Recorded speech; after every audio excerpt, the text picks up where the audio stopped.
있습니다. 이런 상황에서 국민기초생활보장법 개정안이 지금 국회에 올라가 있습니다. 어떻게든지 이것이 바꿔져야만이 우리 가난한 사람들의 생존 문제 해결하지 않겠습니까?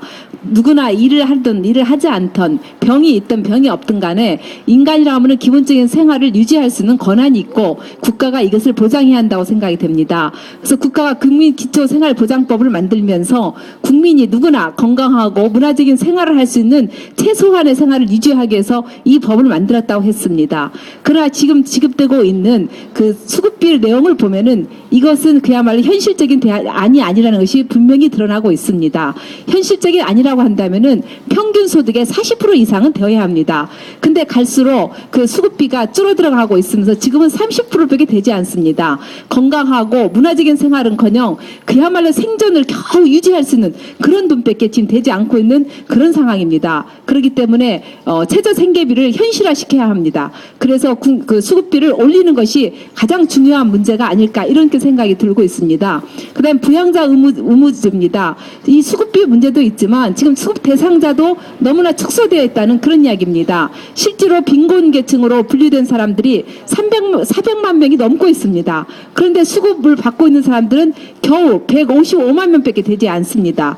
이런 상황에서 나머지 수급을 받지 못하는 사람들이 정말 생계적인 그런 어려움 속에 살다가 결국은 자살까지 택할 수밖에 없는 그런 현실에 내몰리고 있는 것이 우리나라의 국민기초생활보장법의 현실이 아닐 수가 없습니다. 특히 여기에 문제가 되고 있는 게 부양권자 문제가 아니겠습니까? 그래서 분명히 부양권자 중에서 빈곤층에 있음에도 불구하고 여기서 제외된 사람들이 또 100만 명이 된다고 합니다. 그렇기 때문에 이 대상을 확대하는 문제도 시급한 문제인데 내년의 예산을 보니까는요 거의 또 3만 명 정도의 수급자가 줄어들고 있는 상황입니다. 뭐 거짓 수급자를 골라서 색출해서 없앤다고 하지만은 그건 좋은 취지입니다. 그러나 실질적으로 대상이 될 사람을 더 확충을 해서 더 많은 사람들이 수급을 받도록 해야 하는 것이 현실인데도 불구하고 그 수급 대상이 줄어들고 있다는 것은 이건 거꾸로 가는 행정이 아닐 수가 없습니다.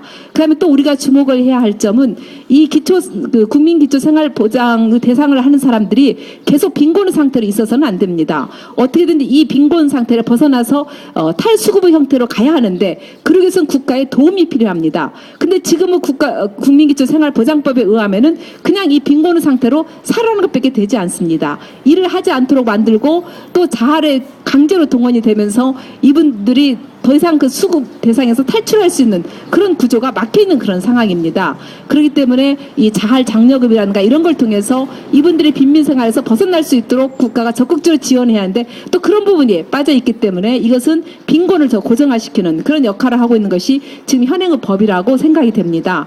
그래서 이런 법들이 개정이 될 때만이 우리 국민들이 기본적으로 그 기초 생활 보장이 되고 그다음에 문화적인 생활까지 누릴 수 있는 그런 환경이 조성되리라고 생각이 됩니다. 이게 결국 돈 문제가 아니겠습니까?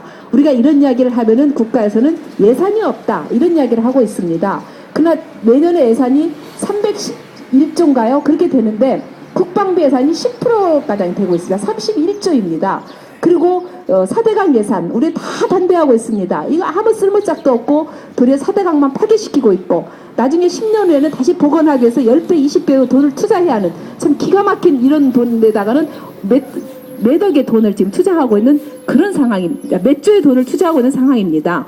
이런 돈 전략한다고 한다면은 얼마든지 국민기초생활보장법에 의해서 더 많은 사람들이 혜택을 보고 있는데도 볼 수 있는데도 불구하고 이런 법을 전혀 포기하고 있지 않습니다. 그러면서 말로는 서민 경제를 활성화시킨다, 뭐 공정사회 말을 하고 있지만 이건 새빨간 거짓말이라는 것이 벌써 예산 편성 과정에서 드러나고 있고 국민기초생활보장법에서도 드러난다고 말할 수가 있습니다. 어떻게든 이번 회기에 박정숙 의원의 법안이 그래도 우리의 요구를 상당히 반영하고 있기 때문에 그 안으로 통과가 되어야 한다고 생각이 됩니다. 이 법안을 바라보고 있는 많은 가난한 사람들이 있습니다. 이 가난한 사람들이 적어도 자식들과 함께 더불어서 기본 생활을 유지할 수 있도록 이 정부가 책임을 져야 할 것이고 그리고 더 나아가서 이 빈민들의 생활에서 벗어나서 빈부격차가 줄어드는 그런 방향으로 전진해야 한다고 생각이 됩니다. 그래서 이 법 개정으로 바로 이런 사회에 그 발걸음을 크게 띄었으면 좋겠습니다. 감사합니다. 네.